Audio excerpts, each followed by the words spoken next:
है। आज हम एक बहुत ही कह सकते हैं रोजमर्रा के शब्द पर बात करेंगे, धन्यवाद। बिल्कुल। लेकिन हमारे पास जो लेख हैं जिनका शीर्षक है कृतज्ञता, दुआ और दिव्यता का आधार, वो इस साधारण से शब्द को एक बिल्कुल ही अलग, एक नए लेवल पर ले जाते हैं। बिल्कुल, ये एक ऐसा विषय है जो हमें लगता है कि हम जानते हैं। है ना? हाँ, रोज ही इस्तेमाल करते हैं। रोज ही। लेकिन इन लेखों को पढ़ने के बाद मुझे तो ऐसा लगा कि हम शायद इसकी सतह को ही बस खरोंच रहे हैं। सही कहा। तो आज की हमारी चर्चा एक यात्रा की तरह है। हम धन्यवाद जैसे एक आम से शब्द से शुरुआत करेंगे और देखेंगे कि ये छोटा सा शब्द कैसे एक चेन रिएक्शन शुरू करता है, जो यहाँ तक कि दिव्यता के एहसास तक ले जाता है। तो इन लेखों का मिशन यही समझना है कि कृतज्ञता का दायरा असल में कितना बड़ा है और ये हमारे मनोविज्ञान और आध्यात्म पर कैसे असर डालता है। और शुरुआत में ही ये लेख एक बड़ा दावा करता है। ये कहता है कि कृतज्ञता सिर्फ एक अच्छी आदत या गुड मैनर नहीं है, बल्कि ये एक अच्छा स्वभाव है, एक पूरा जीवन दर्शन है। ठीक है, तो चलिए इसे खोलकर समझते हैं। ये बात तो सही है, हम बड़ी-बड़ी चीज़ों के लिए, किसी ने हमारी बहुत बड़ी मदद कर दी या कोई बड़ा तोहफा मिला, तब तो धन्यवाद कह देते हैं। पर लेख का कहना है कि हम उन अनगिनत छोटी-छोटी चीज़ों को भूल गए हैं, जो लगातार हमारे जीवन को संभव बना रही हैं। और यहीं से ये विश्लेषण दिलचस्प हो जाता है। हमारी कृतज्ञता ज्यादातर इंसानों तक सीमित हो गई है। तुमने मेरे लिए कुछ किया, मैंने तुम्हारे लिए धन्यवाद कहा। एक लेन-देन जैसा? हाँ, एक लेन देन जैसा। लेकिन ये लेख उस दायरे को तोड़कर बहुत बहुत बड़ा कर देता है। ये बात मुझे सबसे आकर्षक लगी। लेख में वैज्ञानिकों के इको फ्रेंडली नजरिए का जिक्र है कि कैसे इस सृष्टि के संतुलन के लिए एक छोटी सी मधुमक्खी या एक कीड़ा भी उतना ही जरूरी है जितना कोई बड़ा जानवर। इसका मतलब तो यह हुआ कि वे भी धन्यवाद के पात्र हैं। ये सोचना ही अपने आप में एक बहुत बड़ा मानसिक बदलाव है। हाँ, और यहाँ बात सिर्फ उपयोगिता की नहीं है। मतलब ऐसा नहीं है कि मधुमक्खी शहद देती है इसलिए धन्यवाद। ये लेख एक कदम आगे जाता है। ये कहता है कि उनके अस्तित्व मात्र के लिए, इस इकोसिस्टम में उनकी भूमिका के लिए एक सद्भावना, एक शुभ भावना रखना ही कृतज्ञता है। अच्छा।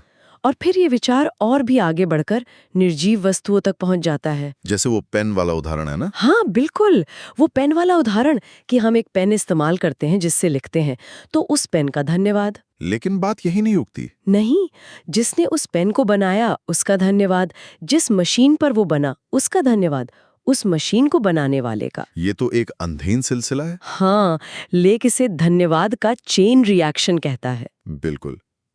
ये एक क्या कहते हैं, इंटरकनेक्टेडनेस, यानी हर चीज के एक दूसरे से जुड़े होने का एहसास है। लेकिन यहाँ मेरे मन में एक सवाल आता है जो शायद सुनने वालों के मन में भी आए। सुनने में ये बहुत अच्छा और काव्यात्मक लगता है, पर क्या ये असल जिंदगी में थोड़ा थका देने वाला नहीं हो जाएगा? क्या हमें सच में अपने पेन को बनाने वाले के परदादा तक का धन्यवाद सोचना है? ये कितना प्रैक्टिकल है? बहुत अच्छा सवाल है, और इसका जवाब हाँ और नहीं दोनों है।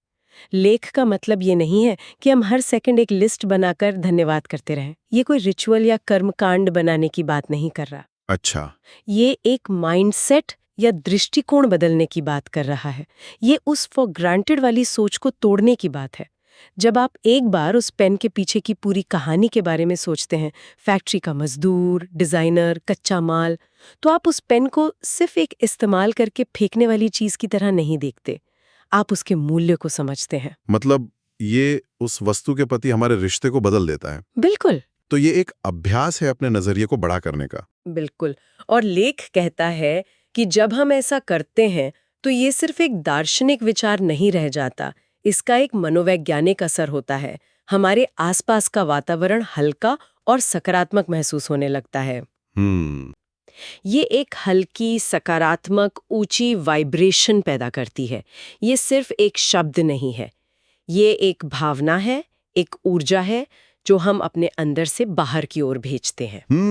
और यही ऊर्जा न सिर्फ हमें अच्छा महसूस कराती है, बल्कि हमारे आसपास के माहौल और लोगों पर भी असर डालती है। और लेख तो इसे दुआ से जुड़ता है। क्या इसका मतलब यह है कि जब हम किसी को सच्चे दिल से थैंक यू कहते हैं तो हम अनजाने में उसे एक छोटी सी दुआ दे रहे होते हैं? बिल्कुल। और लेख यहाँ एक बहुत दिलचस्प कनेक्शन बना रहा है। दुआ को अक्सर एक धार्मिक या रहस्यमयी चीज माना जाता है, लेकिन ये लेख उसे मनोविज्ञान के धरातल पर ले आता है। ये कह रहा है कि दुआ असल में इंटेंशन या शुभकामना की फोकस्ड एनर्जी है। तो जब आप धन्यवाद देते हैं, आप अनजाने में ही सही किसी के लिए अच्छा सोच रहे हैं, और वही तो दुआ का मूल भाव है। ये एक पॉजिटिव भावनात्मक ऊर्जा भेजना है। एग्जैक्टली। और शायद इसीलिए जब कोई हमें तहे दिल से शुक्रिया कहता है तो हमें अंदर तक अच्छा महसूस होता है। वो सिर्फ शब्द नहीं होते। पर इसका एक दूसरा पहलू भी है जिसे लेख नजरअंदाज नहीं करता। कुछ लोग धन्यवाद कहने को कमजोरी समझते हैं। इसमें क्या बड़ी बात है, या ये तो उसका काम ही था। ऐसी सोच वाले लोग भी होते हैं। हाँ, और लेख इसे उन लोगों की एक नकारात्मक स्थिति कहता है। ये एक तरह का आध्यात्मिक अंधापन है, जहाँ व्यक्ति अपने आसपास की चीजों, लोगों और प्रकृति के योगदान को देख ही नहीं पाता। बहुत बड़ा सामाजिक तरीका भी है। कई संस्कृतियों ने इसे एक त्योहार का रूप दिया है, और यहीं पर थैंक्सगिविंग की भावना सामने आती है।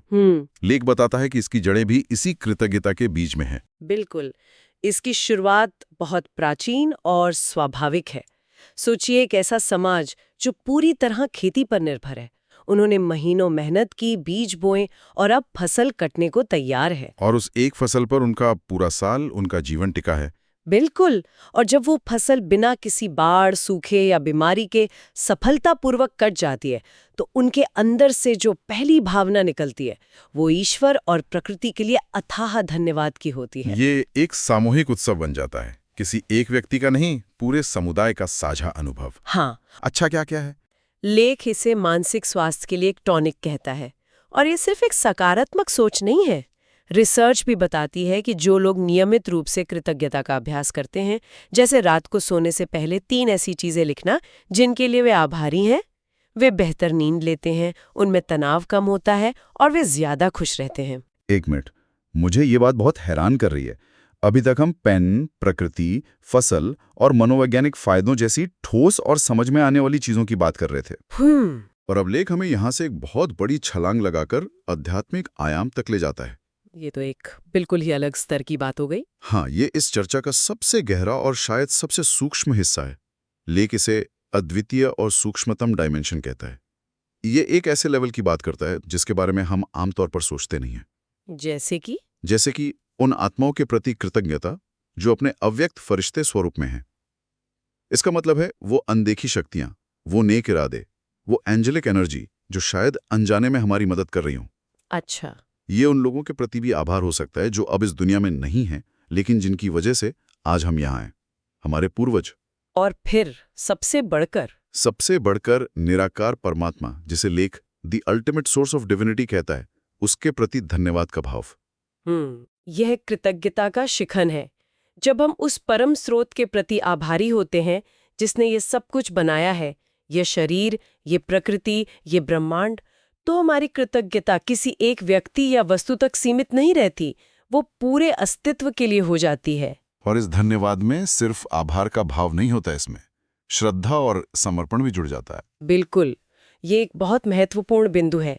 एक दोस्त को धन्यवाद देना और परमात्मा को धन्यवाद देने में यही फर्क है। परमात्मा के प्रति धन्यवाद में श्रद्धा अपने आप घुल जाती है। इसीलिए लेख में वो पंक्ति अंग्रेजी में दी गई है, attitude of thanking God is a higher dimensional attitude and it makes us spiritually healthy. Spiritually healthy, आध्यात्मिक रूप से स्वस्थ। इसका क्या मतलब हुआ? इसका मतलब है जुड़ावा महसूस करना। ये महसूस करना कि आप अकेले नहीं हैं, आप इस विशाल ब्रह्मांडीय व्यवस्था का एक हिस्सा हैं। जब आप उस परम स्रोत के प्रति आभार महसूस करते हैं, तो अकेलापन, डर, असुरक्षा जैसी भावनाएं कम होने लगती हैं। आपको एक तरह का सहारा महसूस होता है। यही आध्यात्मिक स्वास्थ्य है। सही है। लेख का मानना है कि एक सच्चे और ईमानदार मन से कहा गया धन्यवाद, जिसमें श्रद्धा मिली हो, वो सिर्फ शब्द नहीं रह जाता, वो एक प्रार्थना बन जाता है। वाह! उसमें एक शक्ति होती है जो पूरे माहौल को बदल सकती है। तो एक साधारण पेन के लिए महसूस किया गया हल्के से आभार से लेकर उस अनदेखी दिव्य शक्ति और परमात्मा के प्रति गहरी श्रद्धा तक, कृतज्ञता का ये सफर वाकई दिखाता है कि ये कितना शक्तिशाली भाव है। ये सच में एक शाही और अच्छा स्वभाव है जो हमें सिर्फ एक अच्छा इंसान ही नहीं बल्कि एक ज्यादा जुड़ा हुआ और शांत इंसान बनाता है। अंत में इन सभी लेखों का निचोड़ बहुत स्पष्ट और सरल है। जीवन को एक तोहफा समझें, हर पल के लिए, हर सांस के लिए, हर छोटी बड़ी चीज के लिए आभारी रहें। ये सिर्फ एक अच्छी भावना नहीं है, ये जीने का एक बेहतर, गहरा और ज्यादा आनंदपूर्ण तरीका है। ये सारी बातचीत बहुत गहरी थी। इस पूरी चर्चा से एक विचार सोचने के लिए रह जाता है।